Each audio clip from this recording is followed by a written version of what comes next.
जी के बजेला डंका, जस देखी कापे ई पापी के लंका।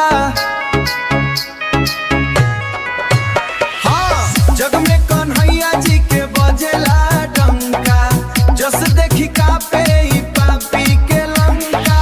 सौरभ दीवाना कहर साच भैया बात, अहिरन से बढ़ के ना वीर कोई जात। कलयुग में साच के ही जीती बाजी, जब बाजी लाठी तो दुश्मन भी भागी। अरे हटो हटो यादव जी अइले, राम जी के युग में तीर धनुष साजे, कृष्ण जी के युग में तो बंसुरी बाजे।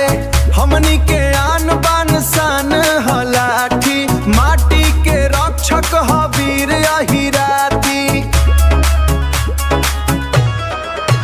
हो 56 करोड़ के ई कुल कहलावे, 56 के देखी जमाना थररावे।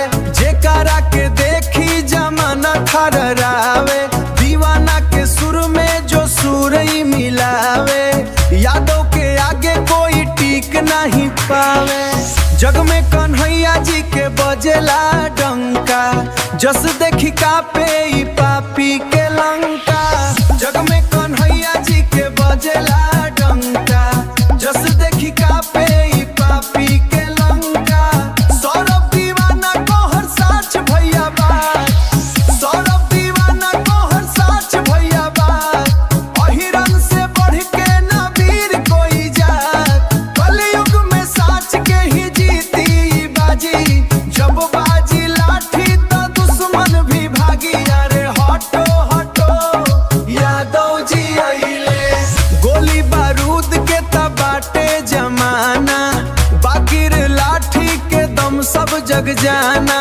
नेह मोहब्बत में दिल ही लुटावे, अन पे आवे त काल बन जावे।